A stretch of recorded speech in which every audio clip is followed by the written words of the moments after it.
Okay, that's 15 channels. We are live on 15 out of 15 channels. Hello and welcome to the show. Debbie, four-name girl, how's it going? So, I haven't taken my pills yet today. Let's just do that. What is this? What is this? Right when I start my show. What is this?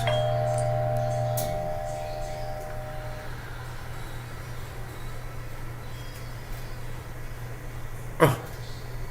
They're undelivering this one too. What? They're not gonna bring me my dumbbells on the second order. Can you believe this? Undeliverable. What? How is something that's 20 pounds undeliverable? I get 45-pound bags of dog food delivered. I don't understand why they can't deliver dumbbells, dude. And they don't tell me why it is. I'm like, bring me my dumbbells. You know, they're like, oh, we're issuing a refund. We can't bring you this. Why? You brought me a 45-pound bag of dog food. You can't bring me 40 pounds of weights? Neoprene dumbbells? I need, gotta feed the pythons, bro. I gotta feed the anaconda and the python. Without those, I'm dead in the water.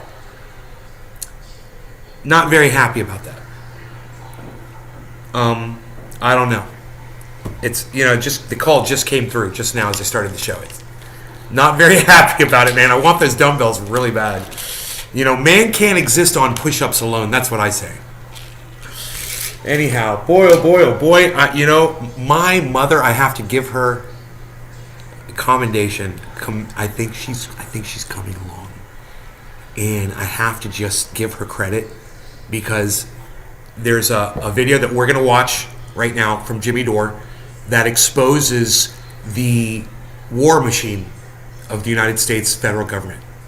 This is how it works. This is what you all have heard and you've learned and you already know it. You know it in your hearts and you know it, but this just kind of puts it on the chalkboard in front of your faces. It's a fantastic video from Jimmy Dore. So let's just go ahead. I'm going to play the video right off the bat, get that over with, out of the way, and then we'll enjoy the rest of the show. Okay, but let's go ahead and get this done. You guys really should see this. Orfala, friend of the show, Matt Orfala, now works with Matt Taibbi, and he put together this fantastic video. Let's watch it. So can the U.S. deliver the heavy weapons? The U.S. has contributed, I think, nearly $2 billion in aid, militarily, economic, since this war began. Can the U.S. be doing more? The most important thing right now is the weapon systems, the weapons they need. They need to have Stingers and the Javelins, but they also need anti-aircraft capabilities. They need anti-missile capabilities. They need anti-tank capabilities. There's a lot of weapon systems, the weapons they need. We have to bring these weapons to get the weapons to the Ukrainians. Bring the weapons to heal. Weapon systems, to deliver those weapon systems, make sure that the Ukrainians are getting the weapons with anti-missile capabilities. Mike, I play more guitar. I play guitar on here all the time. You need to watch more shows.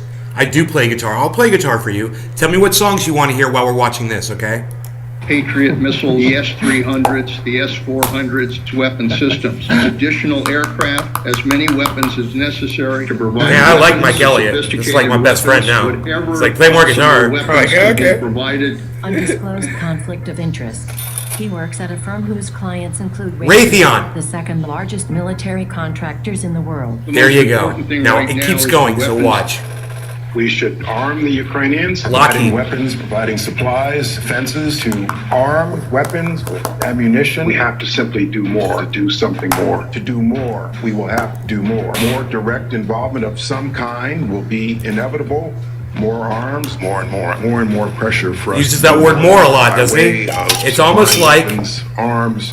It's almost like when he woke up that morning before he got on those shows, he'd look in the mirror and say, now remember, say more. He kept looking at something and remember to say more. And boy, oh boy, more. We need more. That's the word to sell it to you guys. We need more. More war. conflict of interest. He's on the board Here, I'll of turn it- directors at I'll turn it up a little bit. Lockheed, the largest military contractor in the world. Arm the Ukrainians, anti-tank, get Love the them sound armed effect there. drones. We need to make sure that we get them air defense systems and ammunition, lots of ammunition. Whatever we can get Ammunition. them, we're going to have to continue Lots of to arm ammunition. the Ukrainians. Undisclosed conflict of interest. She's the chair of the BAE Systems Board of Directors. By the way, I've been always for us to update and modernize our nuclear arsenal. That's important. We need to continue to flow weapons, flow the weapons. They need missiles, anything they ask for. We need to get the Anything weapons, they ask for. systems, heavy weapons. We ought to be giving them anti-ship missiles, combat jets, good fighter, ammo, howitzers, plenty of firepower, everything. Tanks, the Javelin, get those weapons systems. The S-300 is a good start, but boy, have we got better kit than that to offer. Have we got better kick than that to offer? Is this crazy? He sounds like Emil, what's his name? The guy, he's like, we're gonna pop some spice into it. What's that guy's name? I forgot his name. The cook, the chef. Anyway, pow! More spice on there. I was gonna say something else too. I forgot what I was gonna say. I'm sorry, I lost my train of thought.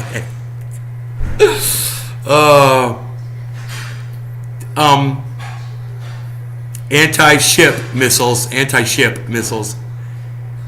Walk Mine and your favorite song, I think. Pantera, Walk. Mine and your favorite song. Yeah, I love that song. I love it.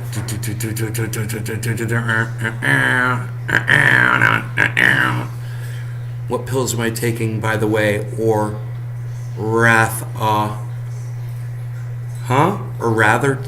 took?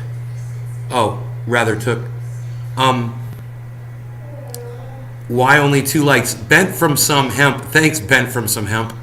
I took a probiotic and omeprazole. Hey, freaking Oracle, what's up? All right, let's get back into this. The selling of war. This is how they pushed war down your throats. This is how the United States government works so perfectly with big war.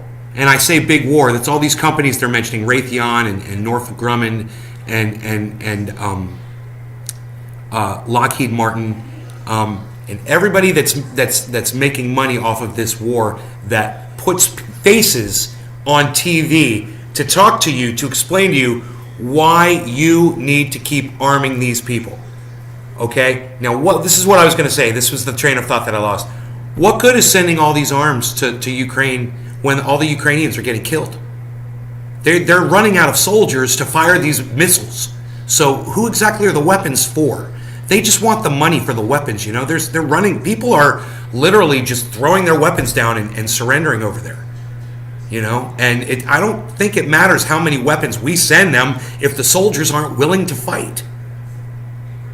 What's with we, Cannabis? I know, great observation. Cannabis Heals is like, yeah, what's with all this we need to do this, we need to do that, we. You make a very good point. Let's bring that chat back up. There it is. Okay, let's keep going here, guys. Like Patriot, THAAD, additional offensive capability. These are systems, missile defense systems. Order now. The weapons systems, shopping list. We've got a lot of systems. I want to get through this video. Additional combat power, those weapons, missiles, weapons. Undisclosed conflict of interest. Raytheon. He's an advisory board member of a firm with Raytheon on its client list. So what's that mean? That means it's his job for Raytheon and for the United States government to go on these shows to push it down your throats so you will keep supporting war. That's what your job is. You don't question it. Just keep sending the money. Don't question baby formula shortages. Don't question food shortages all around the world. That's another video we're going to get into after this one. That's why I need to get through this one quickly. The increased sending of stingers, increased sending of weapons. And on top of those weapons, more and more sophisticated weaponry. Over and over again, as we give the Ukrainians more advanced systems or surface-to-air missiles, we've of course been providing them offensive weapons, stingers, and offensive weapons, javelins with surface-to-air missiles, weapons, anti-ship missiles, drones, tanks. The Ukrainians are going to need those more. So this is not censored. This is not considered misinformation or disinformation or propaganda. This is considered news. You know why? Because they fund these people. MSNBC is funded by these people. CNN is funded by these people. ABC, CBS, NBC, Fox, they're all funded by these people. Now, I know what you're thinking. A lot of you. You're like, Jimmy keeps saying they're funded, they're funded, they're funded. The MSNBC is funded. CNN is funded. ABC is funded. NBC is funded. All of them are funded by these big companies. And you might ask yourself, how do they launder the money? Through advertisements. And when you watch CNN, and when you watch MSNBC, and when you watch any of these channels that have mainstream media news streaming on them, you will constantly see advertisements from these big war corporations that try to make through their advertising, try to dumb it down and make it seem like, oh, we're protecting America and it's a wonderful thing and it's warm and it's love and it's healthy for you and this is what you're supposed to do. And they keep shoving these advertisements down your throat along with the interviews, and they pay these companies millions and millions and millions of dollars to run the advertisements. That's how they fund the news. And that's why the news can afford to do whatever they want or say whatever they want, because the money's going to keep rolling in whether they lie to you or not, because the money's not coming from you. It's coming from the people that are telling you the lies. Crazy, right? And that's why it's not considered disinformation or fake news or a problem that we have to censor. We don't have to put any guard. Mike Elliott, you just said, wow, it's true now that I think of it. Wow. But maybe I'm lying, right or wrong. Good afternoon, Nate. War is a racket. Sweet Lou, what's up? It's a wee bit French, and I'm an American nationality-wise, but maybe I'm lying, right or wrong. I don't know. You're probably French. I don't know. You act like you're a Frenchman. It's true now that I think about it. Okay, pet a dog of war. Okay, Holly Horn, what's up? Let's keep going. I need coffee. MSNBC, there are no guardrails on CNN. You guys keep listening. I'm going to get my coffee. And they're lying. So they're not telling you that the people who are advocating for this stuff are doing so because they have a financial interest in doing so. They're presenting this as straight news. This isn't new, by the way. This is what they've always done. NBC News, Brian Williams, used to bring on generals to talk about the Iraq War. The generals would always be advocating for more war and for more specific weapon systems. And it turns out they were working directly for weapons manufacturers. Brian Williams never told you that. That the people he was bringing on to give you the straight dope about the Iraq War were not giving you the straight dope about the Iraq War, that they were on the payroll of weapons manufacturers. He never told you that. The guy who did tell you that won a Pulitzer Prize for it in the New York Times. Brian Williams still never admitted it and never corrected himself. And this is standard business, baby. So let's watch some more of this. Sophisticated weapon systems. Need surface-to-air missiles and air defenses, counter-rocket, counter-artillery, counter-mortar, counter-missile, surface-to-air missiles. $1 billion of more security assistance. That's what the way the world is going to have to go in responding. Undisclosed conflict of interest. His client list includes Raytheon. We're going to have to engage in a long, indirect war. This is World War 2.5. World War 2.5. Will last for a very long time. Very long time. Wow. You know, because we need to be supplying as much. Because, you know, the length of my yachts are very long. So it's got to be a very long war so I can pay for these very long yachts that I'm sailing around the world on. La la la la la la la. All of them. All of these as people. we possibly can. Munitions like anti-tank javelin missiles, shoulder-fired missiles, small munitions. Undisclosed conflict of interest. She's on the board of military contractor Booz Allen. I like it when a lady can come and be a warmonger for killing and wiping people out for profit. Because that's what that is. What are you Well, throwing? infomercial, they always have like a nice lady to talk to the the guy with the super pan or whatever. But now they have, the ladies are the heads of weapons manufacturers. We did a story on it. It's because they do work with the Girl Scouts to get them That's right. in those vital STEM jobs of missile For the future. And her firm's client list includes Boeing. Aircraft. We should also be trying to get them some more planes and some aircraft to fly. There's talk right now of the U.S. giving Poland some fighter jets so that Poland can give those MiGs that the Ukrainians know how to use. Shit around The volume of weapons, armor operations, armored vehicles by the hundreds, these weapons are exactly what they needed and what we have been talking about. There should be no question where I get my attitude from. At all. Ever. About for a couple of weeks ourselves. Undisclosed conflict of interest. He was the longtime What? Yes, please. chairman of AM General. We're going to have to find ways to Lockheed keep that Martin. equipment rolling. Let's do more. Hey, full more. disclosure. We need to get more. Full disclosure. More of what we've been getting. We should have been pouring more and more. Why can't I providing pause them the with, video? Aircraft provide. God bless America. Some re-engineer over there won't let me pause the video. I tried to click it 3 times. Like click your heels 3 times, Dorothy. And say there's no place like home. No. Full disclosure, my mother used to work for Martin Marietta before they became Lockheed Martin. So you guys know, for years, my mother worked in this industry. So this is hard for her. It's a little hard for me, to expose all this shit, But it's hard for her to hear it too, and she knows it's going on in the background, so y'all know what's up.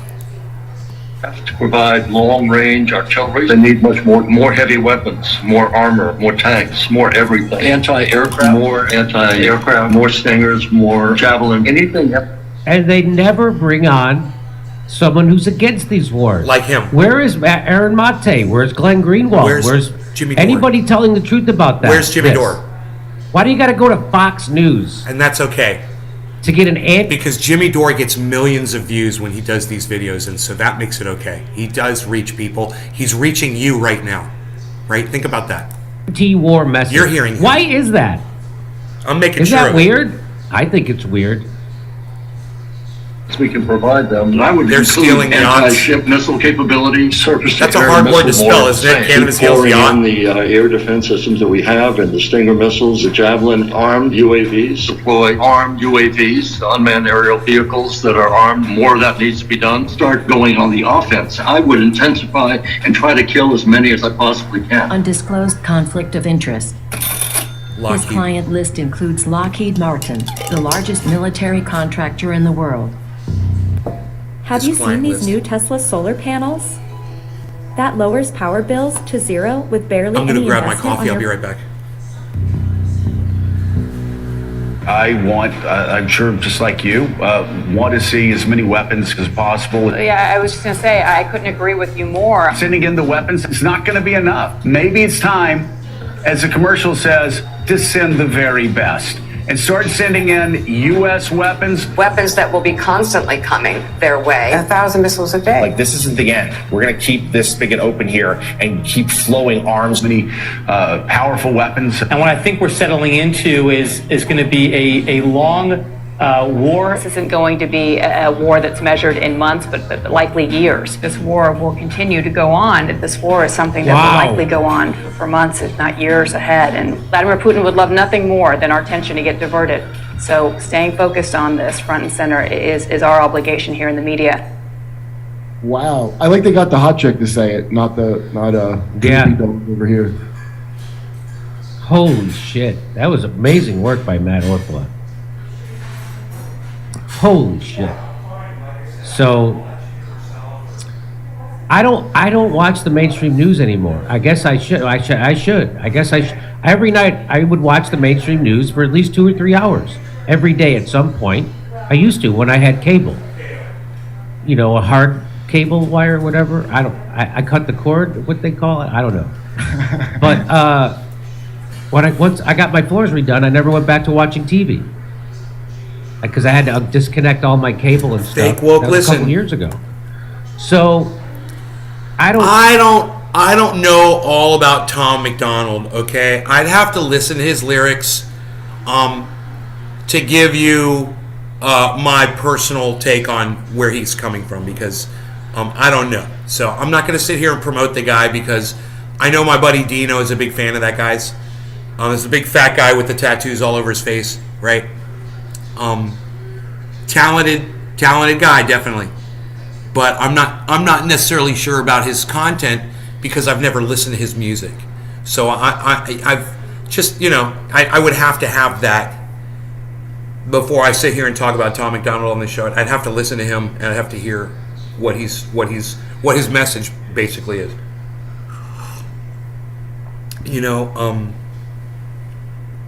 Next thing, I hope the next thing that comes out of your mouth isn't, oh, and by the way, have you guys heard of that guy Jordan Peterson? God, he's phenomenal. He's like a philosopher.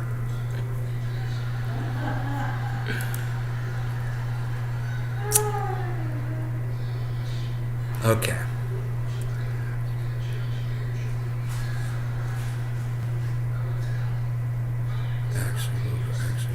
Whatever. I don't know what the hell you're trying to say. If you're trying to sing a song there, I don't know. Holly just says Ben Norton. I don't know why you said Ben Norton. The beauty of our guided missiles, Holly, right? Brian Williams, right? I want to read all your chats. Okay, cool. I just wanted to make sure I got up to get coffee. I didn't miss anything. Tornado watch near my area. We had one here yesterday, but we made it okay. When we went to that endorphin show, I got a warning on my phone, and Iceman didn't get a warning on his. Wasn't that weird? Saying we need to send boots on the ground. Oh, it's cannabis. We've already got boots on the ground there, man. We've already got people training Ukrainian soldiers there, Americans. Yeah, we're in the war. We're at war. It's a war. It's no longer a proxy war. It's World War III. We're doing it.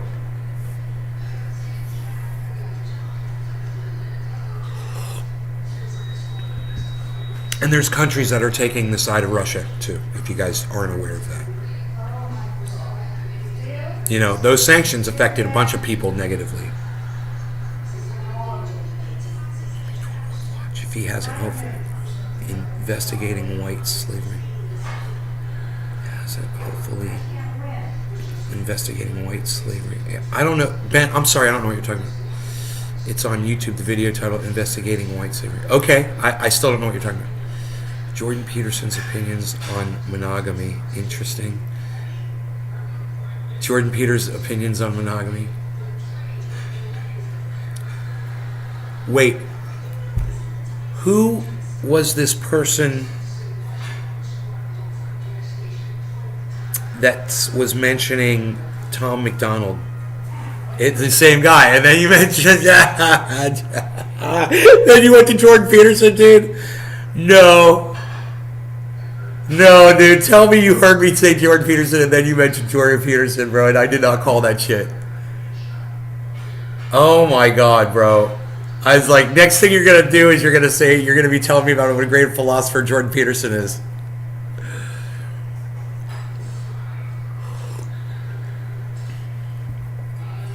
Like I said, I don't know Tom McDonald's content.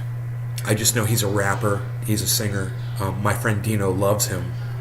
And I don't know what the message is. I know he's political, and I just don't know, and socially motivated. I don't know what those motivations are. I don't know where his head is, because I've never listened to his words before, so I don't want to talk about it. Oh, I mentioned Jordan Peterson first. All right. But you still had something nice to say about him.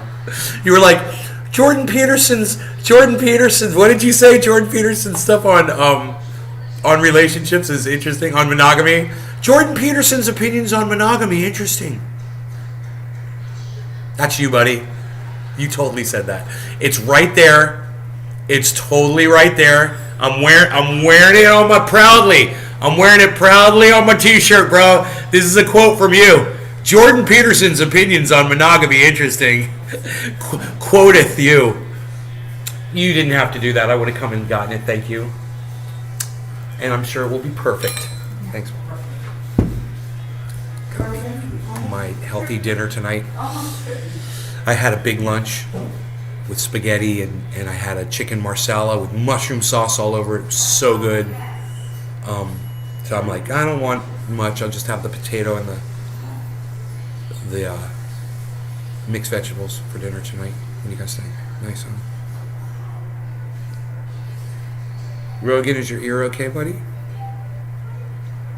A funnel cloud just outside the city. SATI user? Oh my goodness gracious. I hope you're going to be all right. Be safe, man. Hello, my love. Okay, that's great. I'm sure that you're not the only one in the audience that has that sentiment. So, welcome to the club.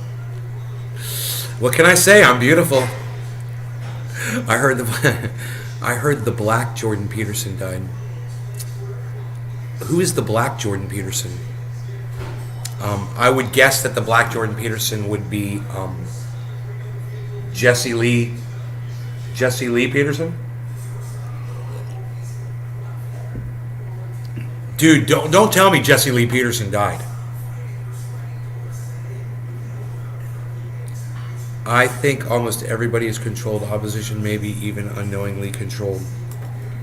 Yes, I love you. Yes. No, look that up. I don't know, man. I've got some nice mixed vegetables here, though. We've got a second video to watch. While I'm eating food, it's talking about a food shortage. I think you should all listen to it. Let's finish this video. It's almost done. Every time I watch it, it's something like this. Every time I watch it, it's a conflict of interest that they don't disclose.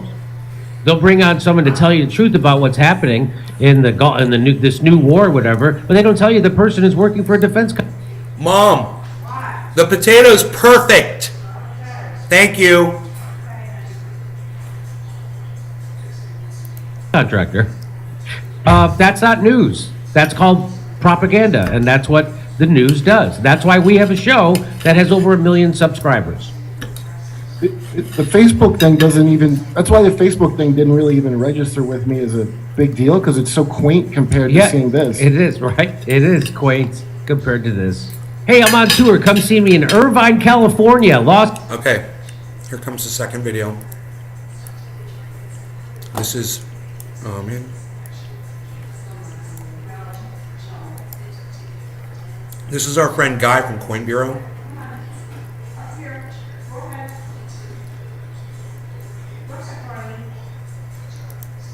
Okay, here we go. So this is the second video. If you have no idea what this food crisis of which I speak is, then you're lucky. That's because even if the shelves at your local grocery store are full, you're probably paying a lot more for the food that you're buying. Now, speaking from personal experience, there was a time when it was very hard for me to get my hands on certain types of cereal.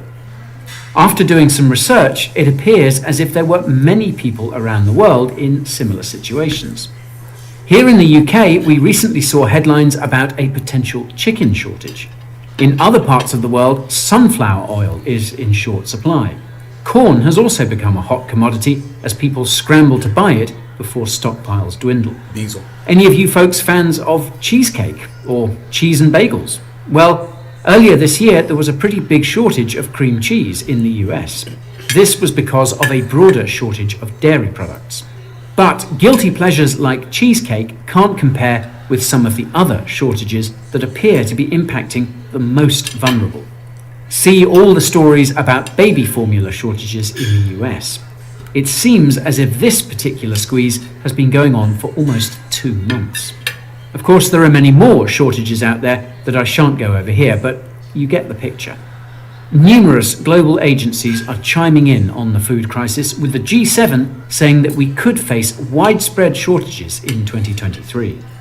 The UN food chief trumped that rhetoric by saying that the food crisis that we're facing today is the worst that we've seen since World War II. Hey, you guys. Feel free to tweet this live video right now on Twitter at Coin Bureau on Twitter, okay? Feel free. Let him know that we're covering his video. That would be great.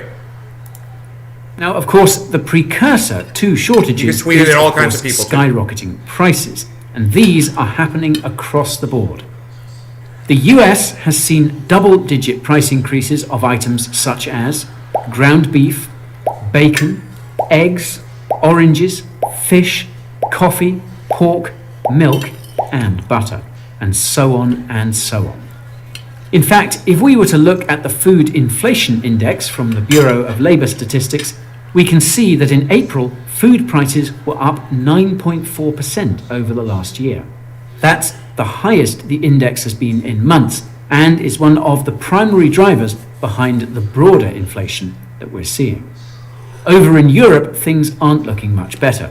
For example, back in April, Germany's largest discount supermarket, Aldi, announced that it would be hiking prices for some food items by between 20 and 50%.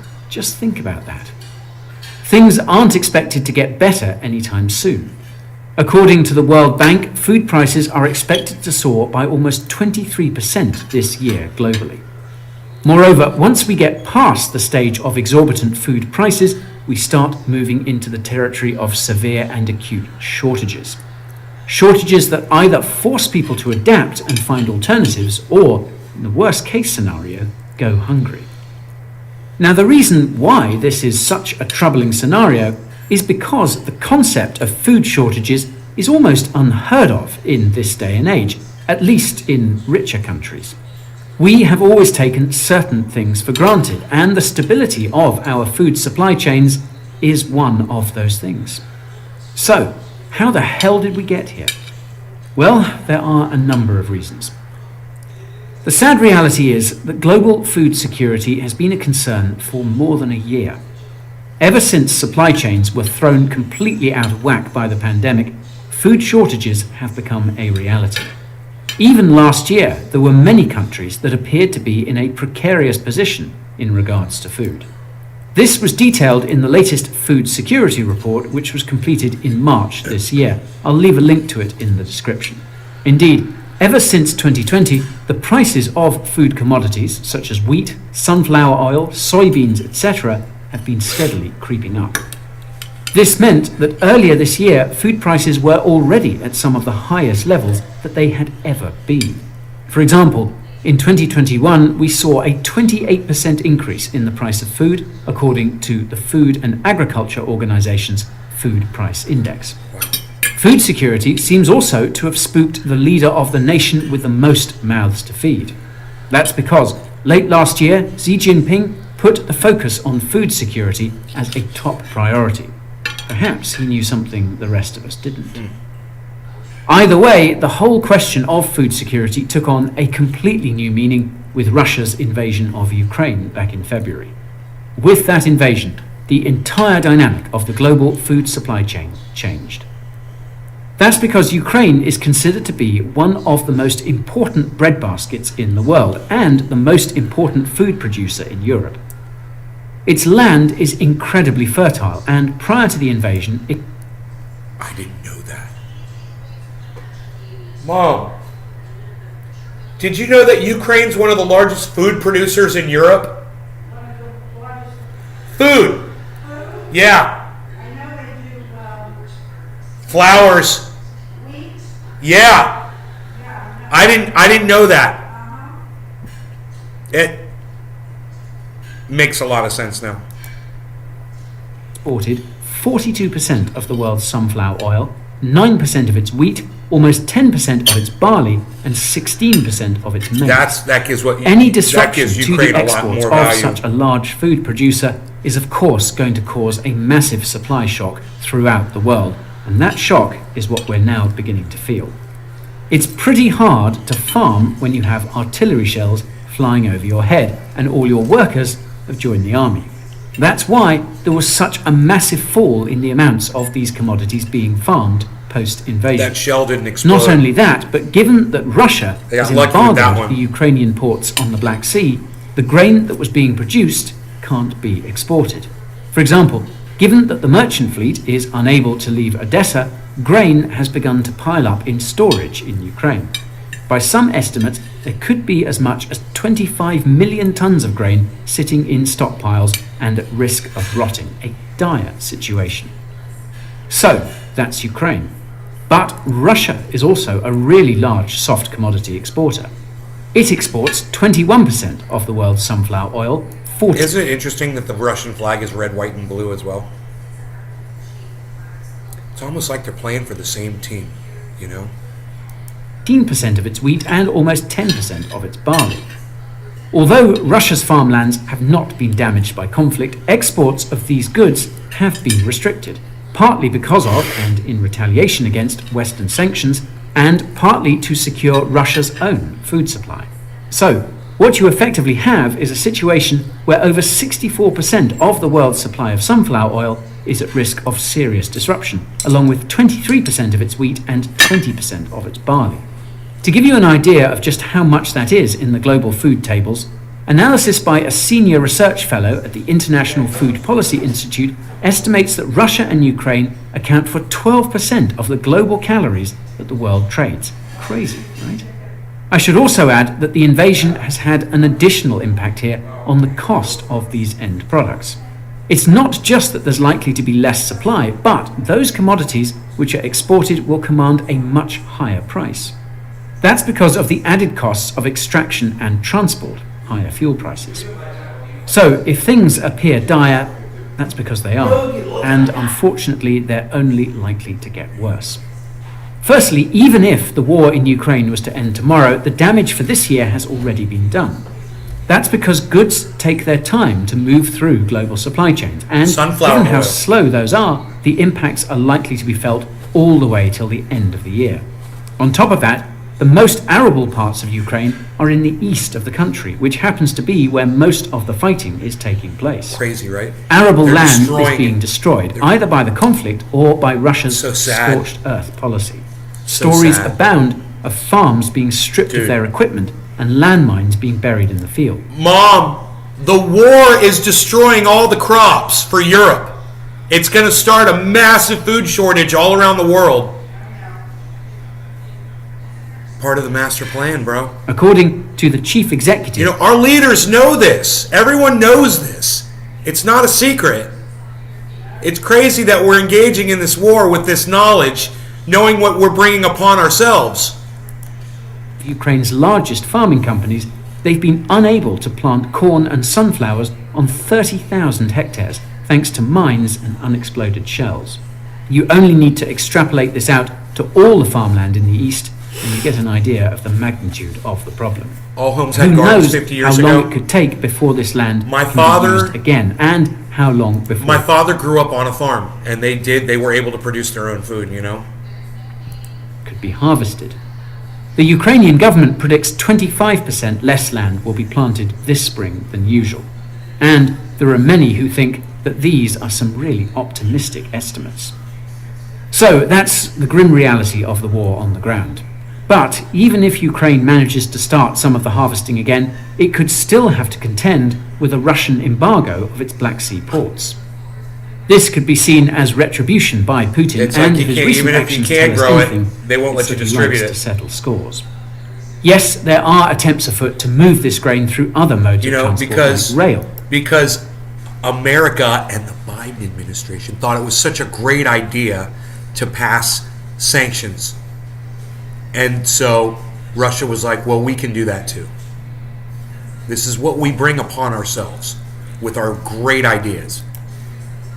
Even that has issues given the different configurations. I'm so glad you guys are listening to this with me, and you guys are learning and seeing what's going on in the world. You're getting a good understanding of what's going on. Potash. It's important. Now, for those who don't know, potash it's getting hotter, is a key food's getting more scarce. You should be aware of this. Russia, as the world's second largest producer, accounts for 18% of global exports. It's a pretty big deal that Russia has restricted this, because it means that those countries that were reliant on fertilizer to increase the yields of their crops will have to find alternatives. Countries like Brazil receive a quarter of all their fertilizer from Russia. Any disruptions to these shipments could have severe implications for the planting season of Brazilian soybeans this summer. Did you know that I was out Brazil working is in the it. largest It was producer of pretty soybeans, hot. and that this commodity is a vital ingredient for livestock and poultry feed? Essentially, less soybean production means less meat and chicken production. Shortages and Right on, higher cannabis prices. yields. Less protein for both vegans and non-vegans alike. And this was just one example. Dab time. Farmers around the world are dependent on fertilizer for all types of food production. It's hard to appreciate just how interconnected the world food supply chain is until it's so badly disrupted. Now, despite how much people would like to make this about Russia and Ukraine, there are a number of other regions that are facing difficult harvests, and for reasons unrelated to Putin's war. Firstly, did you know that there is a drought taking place across large swathes of US farmland? Land that's essential for the farming of all types of crops. We were talking about that today. According to this drought monitor by the USDA, approximately 12% of soybean production is within an area experiencing drought. I'm just going to... 21% for corn. I'm going to try to pause the stupid video right there and say, we were literally talking about this on my show earlier today. I was telling you about, we watched a video about Arizonians running out of water and their wells are going dry. Right? We literally covered this on my show. And an unbelievable 68% for wheat. Now, it goes without saying that drought is no good for crop. Nancy, I am no longer out in California. I am unable to ship it out right now. I do have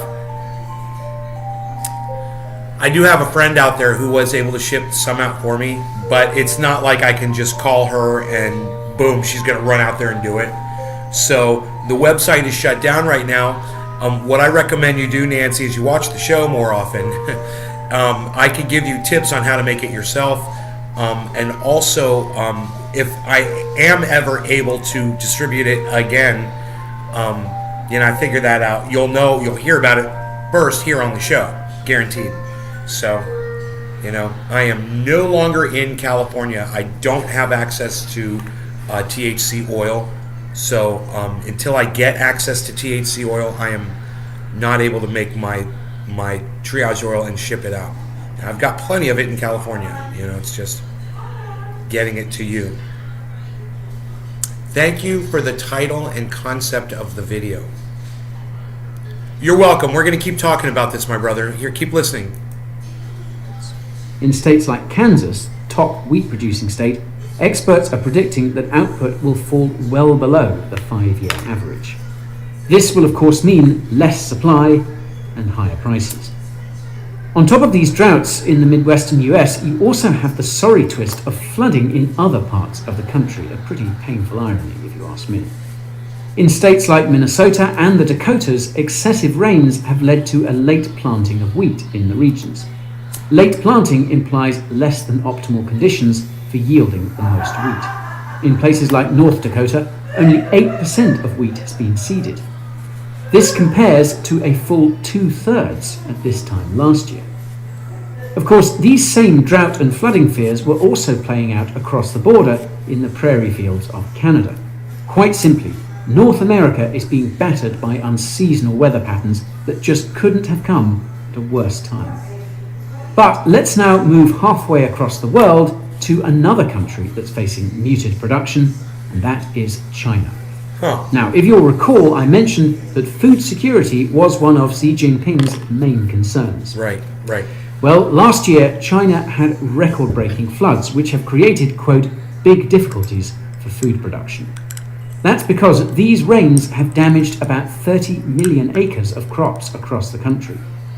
What this naturally means is that China has had to rely on imports to make up for the shortfall in yields this year.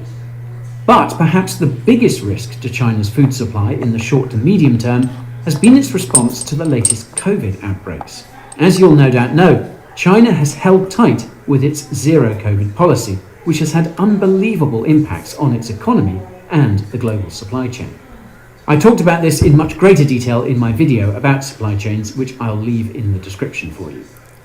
The lockdowns and damages to supply chains have ironically further contributed to the CCP's food security concerns.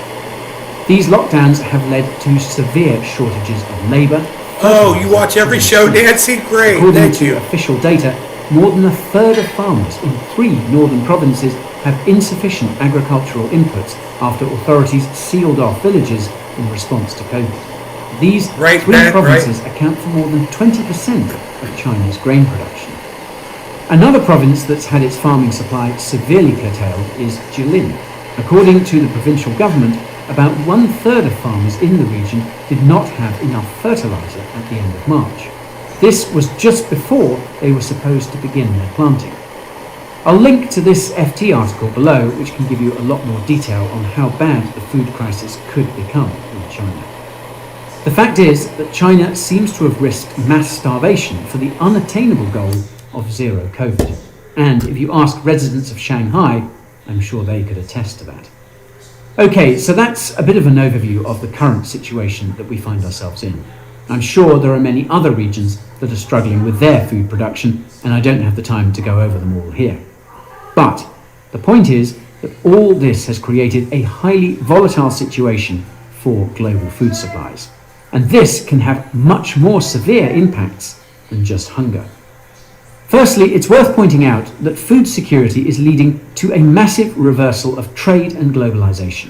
Countries are now beginning to restrict their exports for fear of running out of their own local supplies of essential commodities. For example, back in April, Indonesia banned palm oil exports. This was one of the most drastic cases of food protectionism that we've seen since the invasion of Ukraine. Palm oil is an essential commodity which is used for a number of foodstuffs. To understand just how big this ban is, you need to take a look at this chart. Now, Indonesia is the largest exporter of edible oils in the world, as it accounts for a full 35% of all palm oil exports. Cheers, guys. Add to this our shortage of sunflower oil, and pretty soon people will have nothing to cook their food with. Now, if you thought that the export controls by Indonesia were bad, then the actions by India last week are going to be even more severe. That's because the country has prohibited wheat exports in a bid to shore up local supplies. This set off alarm bells in other countries that may have been relying on Indian wheat imports to help shore up their local demand. And what do you do as a country if you start having fears about your own food security? Well, you impose your own restrictions. This causes a chain reaction where countries all start restricting exports to the point where trade dries up and those countries that rely on food imports, quite frankly, starve. The countries that are most reliant on these food imports are those in particularly volatile regions of the world. Take a look at this chart over here. It shows the regions that are most likely to be affected by rising wheat prices. Countries in Africa and the Middle East are particularly vulnerable to this. For example, did you know that Egypt imports 80% of its wheat from Russia and Ukraine? Lebanon gets at least 60% of its wheat from the warring nations. I'll remind you that food shortages and high prices were one of the contributing factors to the Arab Spring in 2011, which had its origins in, that's right, Egypt. It's also not as if Lebanon isn't going through its own share of economic trouble with a collapsing currency and crazy levels of inflation. Countries in Africa aren't faring that much better either. According to this report by the UN on the impact of the invasion, Benin and Somalia get all of their wheat from either Ukraine or Russia. These are countries that are not the most stable at the best of times, so when you throw in a food crisis to the mix, it's akin to throwing a match into a tinderbox. Now, even if you don't think that a food crisis in the Middle East or Africa is something you should personally be concerned about, well, I have news for you. As I mentioned, these food crises tend to have a way of turning into political crises, which then further devolve into mass unrest, which has an unfortunate tendency to result in conflict. Conflict and starvation lead to mass migration of peoples away from the country. And that's what I've always told you guys, isn't it? He got right to it, didn't he? He got right down to exactly what I've always said, is it doesn't matter how it goes down. The way it's going to end is mass migration. Here we go. Let's see what he says about it. Question. This has the dual effect of draining the country of labour vital for growing food in the future. It also puts strain on those other countries where refugees migrate to. I'll leave a link to a recent podcast by McKinsey, where the consultants talk about the impacts of this global food crisis on the world's stability. It really was an interesting listen. Quite simply, it isn't really a stretch to assume that a global food crisis could lead to massive geopolitical turmoil, the likes of which we haven't seen for quite some time. Now, this all reminds me of an article that I once read in the Scientific American magazine over 10 years ago. It made the argument that food shortages could actually lead to a collapse of civilization. At the time, I thought that it was more science fiction. But in light of what we're seeing today, science fiction could soon become uncomfortably real. And now a few final thoughts from me. I hope that this video didn't come across as overly dramatic. The truth is, I really am concerned about these global food shortages. Well, good, you should be, and you should look, Guy from Coin Bureau should go check out Dr. Guy McPherson from Nature Bats Last and learn that, everything he's talking about not only is true, is coming true. Let me get rid of this. But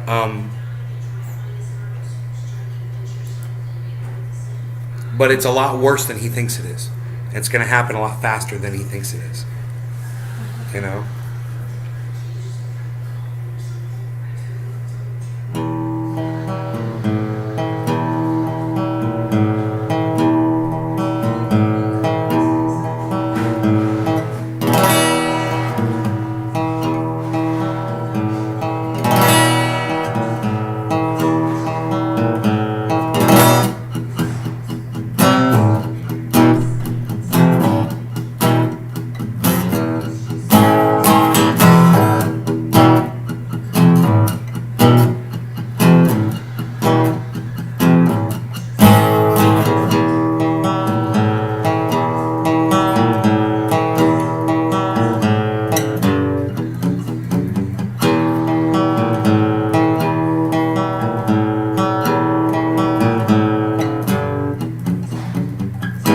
Say your prayers, little one. Don't forget my son, to include everyone. Tuck you in all then, keep you free from sin, till the Senate comes. Sleep with one eye open, gripping your pillow tight.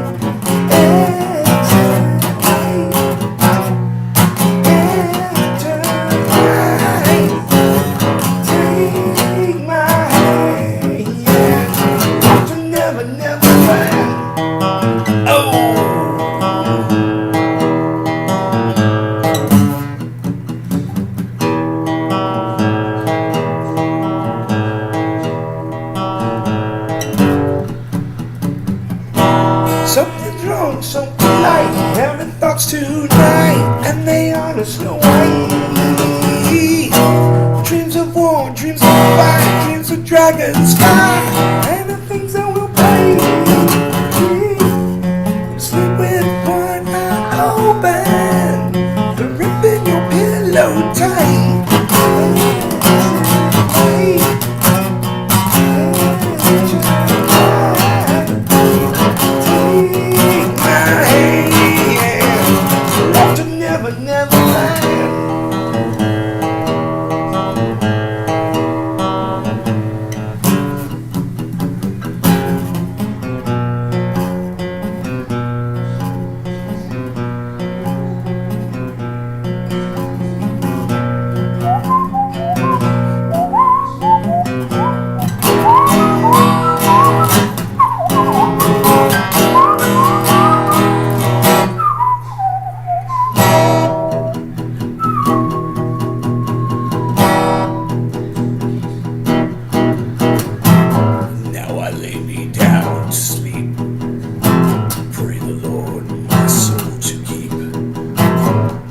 Die before I wake. Pray the Lord my soul to hush a little baby, don't say a word, and never mind that noise you heard.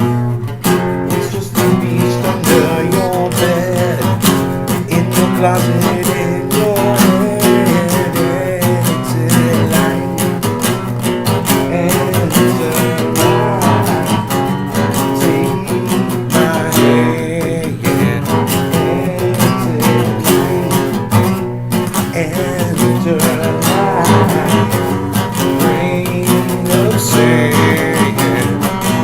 never, never land.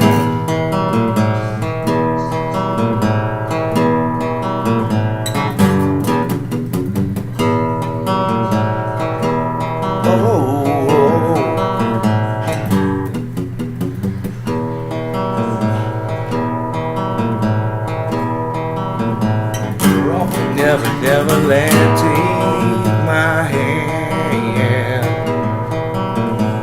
Rock to never, never land, take my hand. Rock to never, never land, take my hand.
You enjoyed that, Nancy? Oh, you're welcome.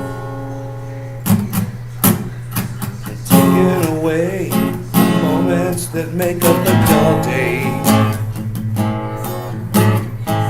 Thinner and waste the hours in an old way. Get around on a piece of ground in your town. Shorter of breath, one day closer to death.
Take care.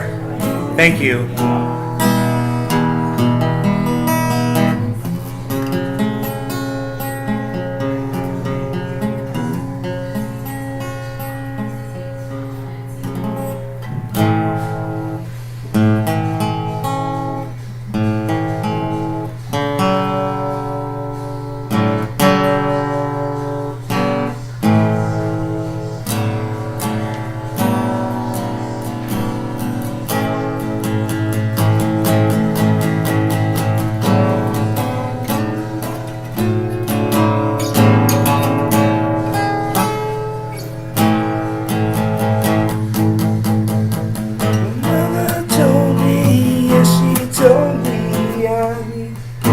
Like you, man, it seems like it started in that key.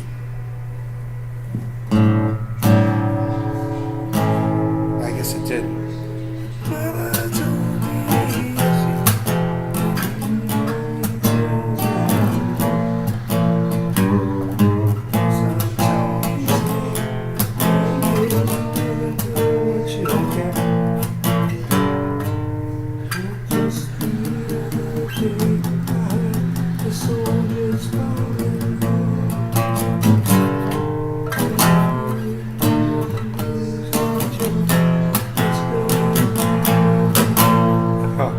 funny. It's not. That's not the right key.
God, is it that high? It's like so. That seems so high out of my range. That song. That plays some of their stuff, right? Not that song. I play Cheap Trick. What Cheap Trick song? We did 2 Cheap Trick songs, so I must have been able to sing 2 of them.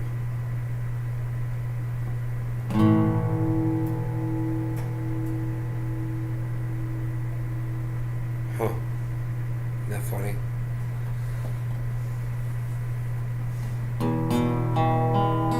I totally forgot about the Cheap Trick songs. I don't even know what they are. Name some in the chat. Name some Cheap Trick song. Maybe that was a song we did.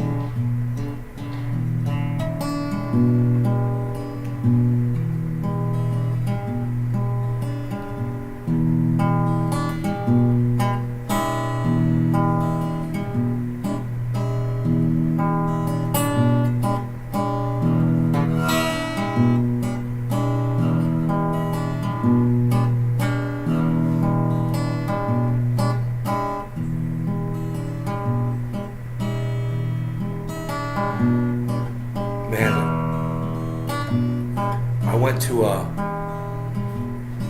show one night, a local show in California, and it was a guitar player, and he had a backup guitar player with him, and they were playing acoustic guitars, and he was doing fingerstyle like this, just doing simple stuff, but he was so huge following. He came into my tiny little town and he packed that bar.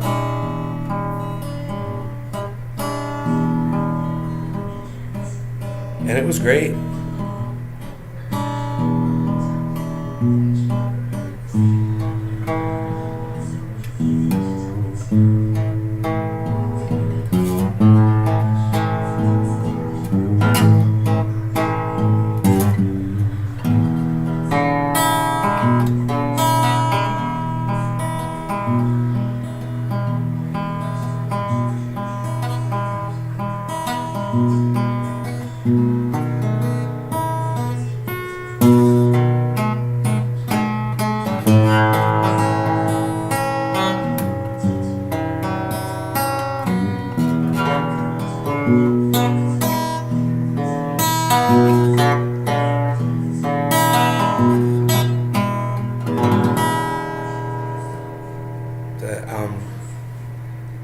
Yeah, that guy was huge. I can't remember the dude's name. But he came, I believe he came in from Texas, or he came in from Nashville. He came in from another state, I believe.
It's all the same.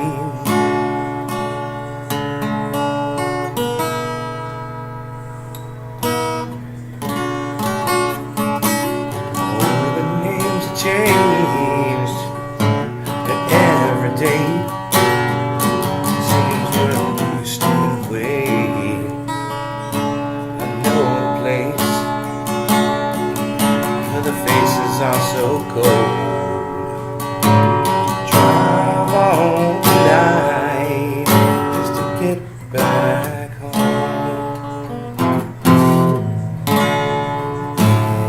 I'm a brown boy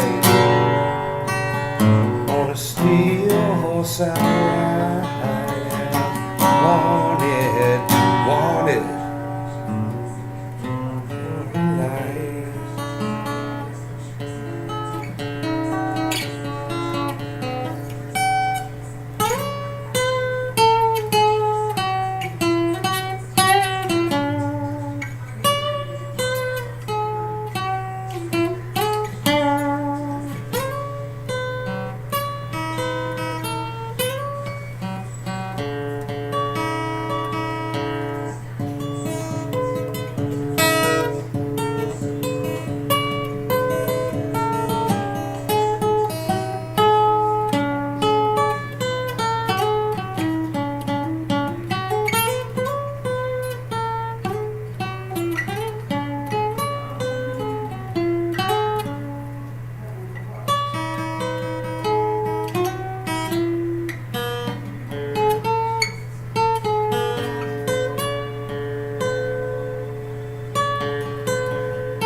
Yeah, I can't, Nancy, I'm not allowed to play that song on YouTube. It's one song I am not allowed to play, Turn the Page by Bob Seger on YouTube. And I know it too.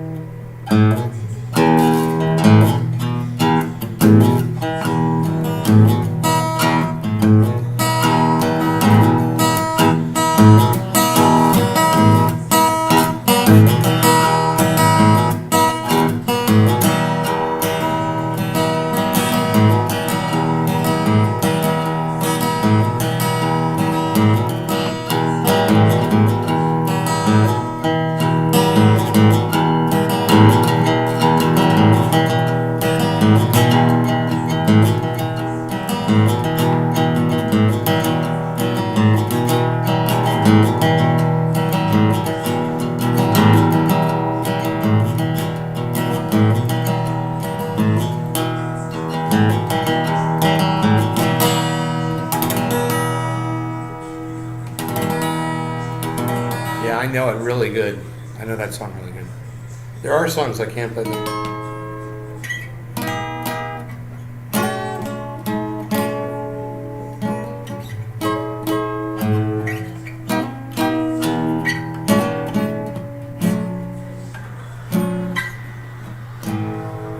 Johnny was a schoolboy when I heard his first Beatles song. I loved to do what he wasn't there, didn't take him long. Got himself a guitar, used to play every night. And now he's in a rock and roll outfit, everything's alright. Don't you know?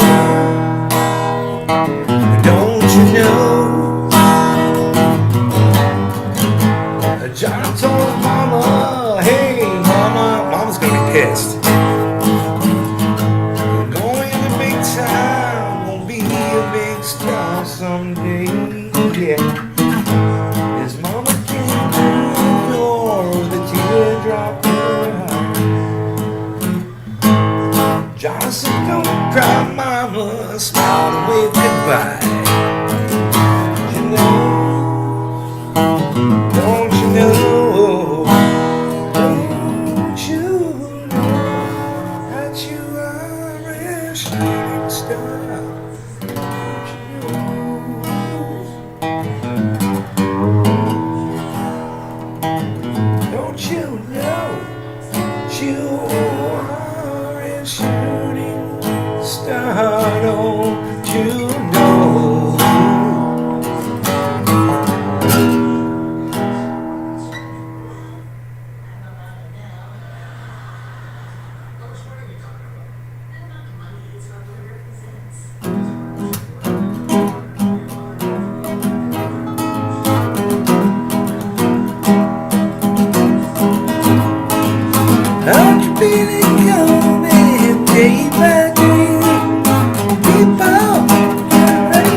good one. Happy, sad, sad, sad all day.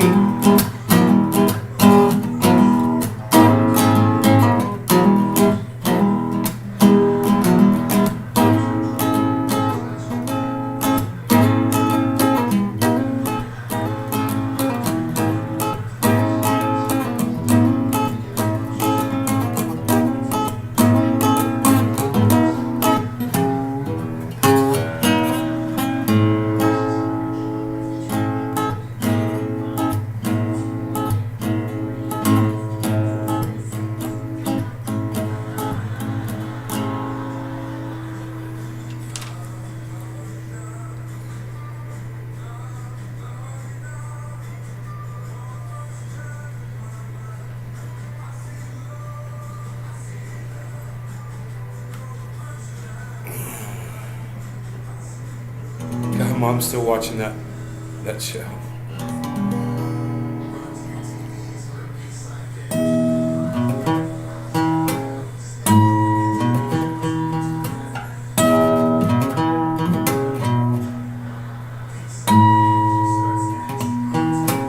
There's something happening here. What it is ain't exactly clear. There's a man with a gun over there telling me I've got to beware. And he said, stop, children, what's that sound? Everybody look what's going down. What a field day for the heat.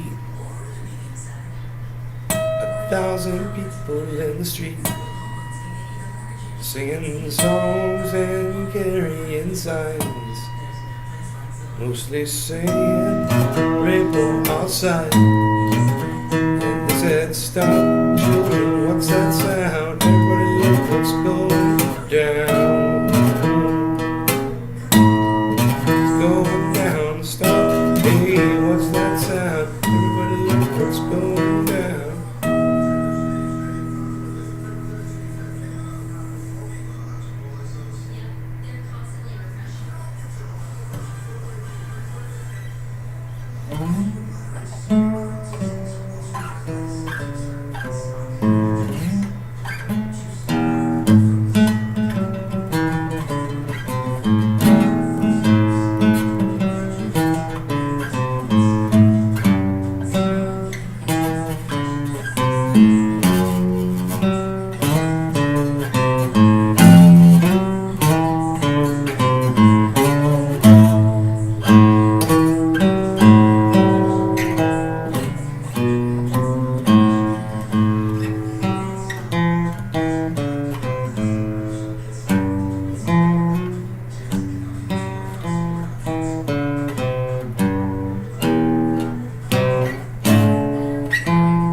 Hey, Bent from Some Hemp, I'm gonna block you from my live stream. Just so you know, bro. I hate these out of context motherfuckers, dude. They don't make sense. It's always that same dude, you know? I'm sure. Out of context, dude. Nobody cares, bro. Fucking freak.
chord's so hard for me to hit.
Why is the TV so quiet? Oh.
I feel like this is my own private concert. Nancy, James, cheers. Dave, almost dear feet in tongue. Ryan Webb, missed the show.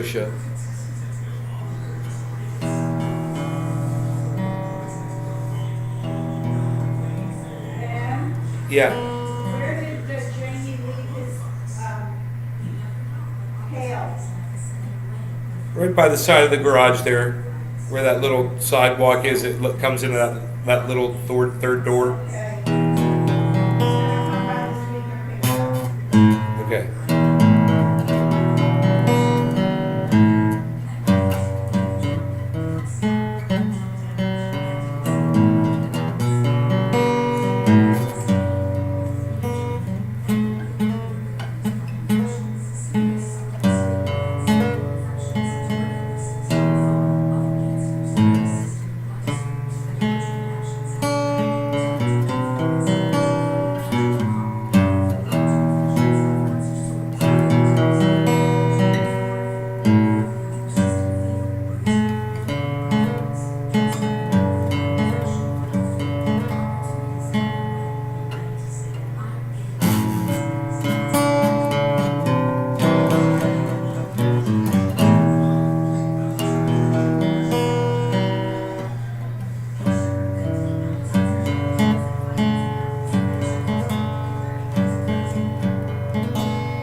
Ryan Webb, you're awesome.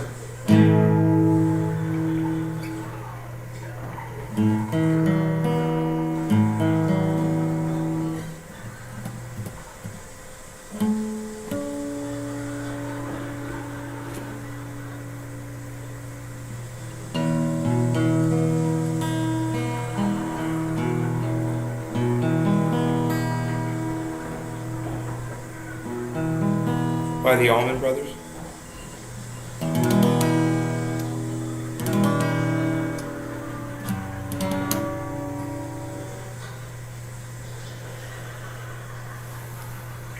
I'm just chilling with y'all.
People like you used to give me a reason to live just to hurt.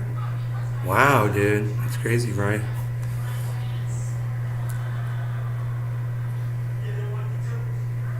Huh.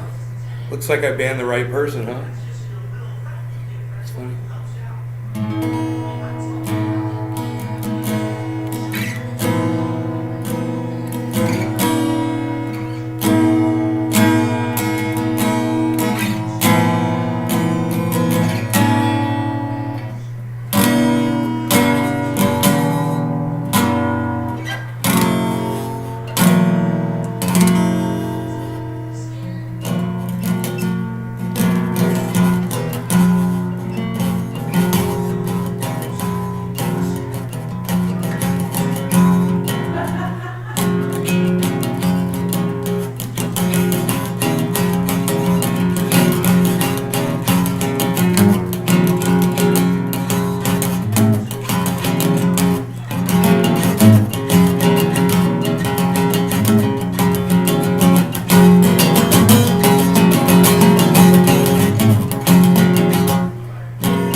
I'm enjoying the chords tonight.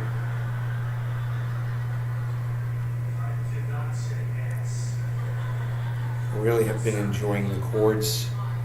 My dog's sleeping under my leg. You're so cute. My Beazle. You're so cute, buddy. What's going on with you?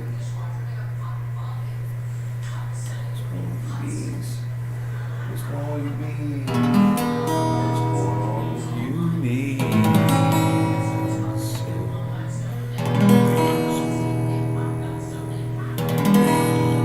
Well, you wake up in the morning,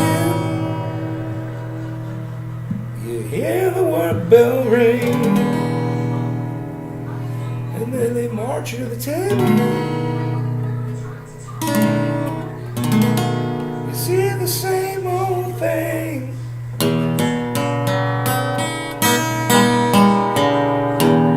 Ain't no bird up on the table.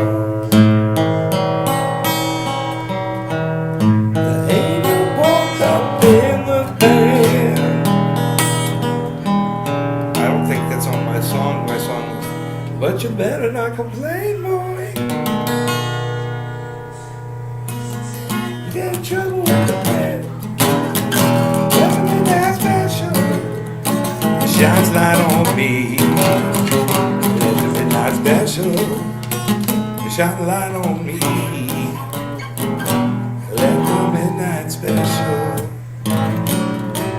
shine the light on me. Let the midnight special shine its ever loving light on me.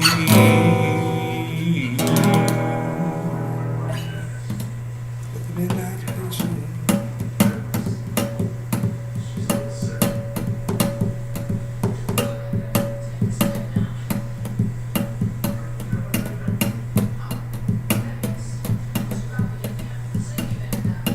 I know I liked your tweets, Ryan. Thank you.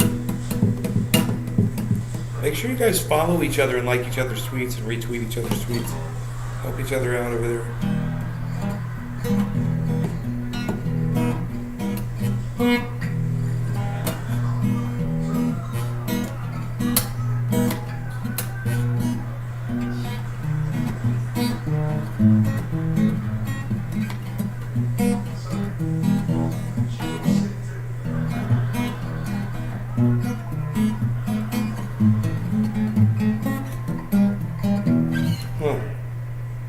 Instead of a 145, a 154.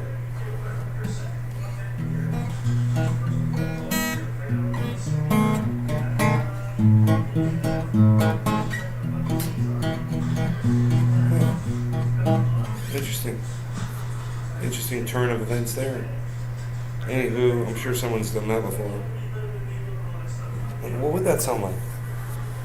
Gonna sing a song, it goes from 154 instead of 145, instead of 145.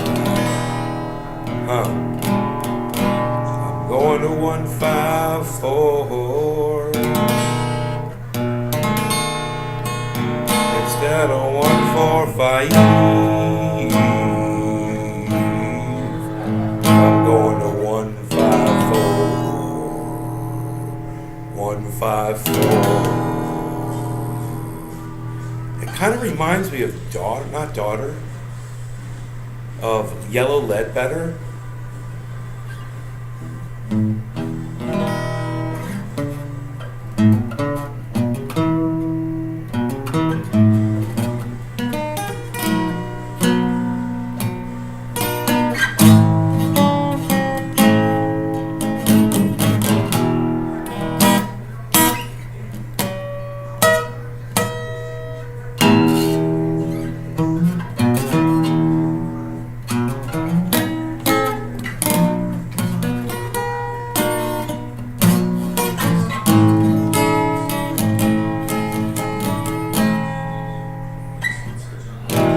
That's a 154.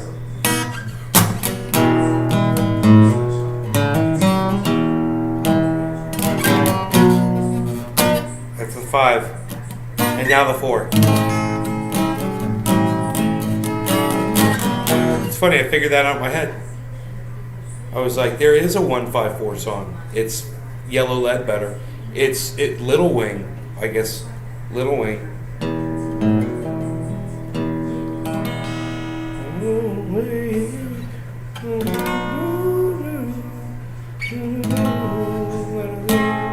I don't know what I know.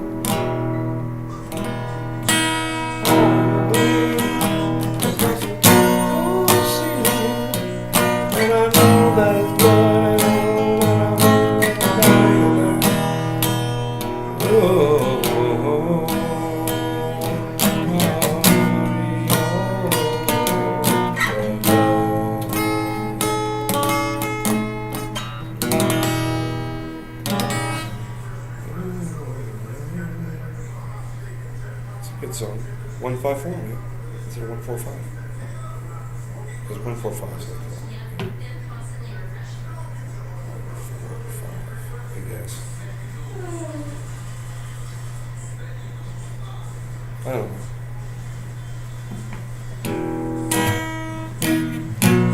Yeah, that's a B. To an A.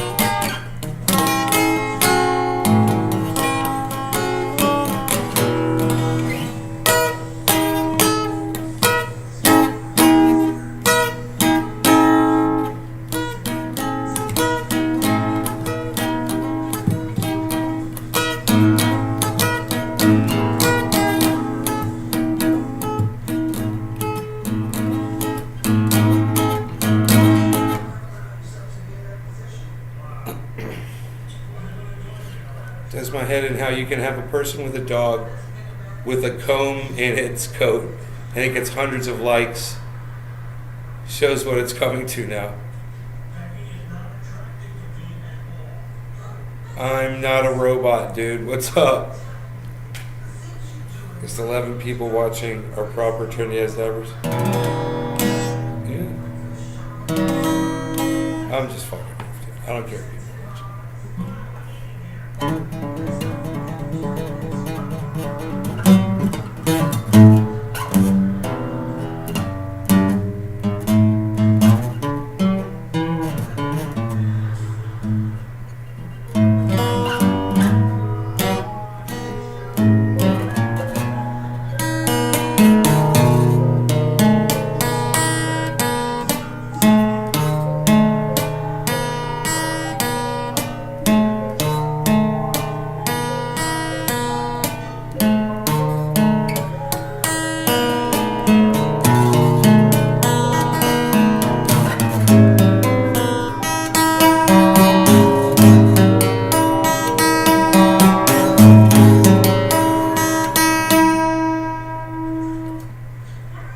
Made that clock much better to listen to. Alright, I'm out of here. I hope you guys had fun. You guys take care. I was waiting to see if deer were going to come out, actually, man. That's what I was hoping for. Yeah. I thought that'd be a cool way to go with the show. But our friends didn't show up, man. They were here earlier, for sure. But, anyway. Bye, guys. I'll see you guys tomorrow. Top of the hour to y'all. Bye.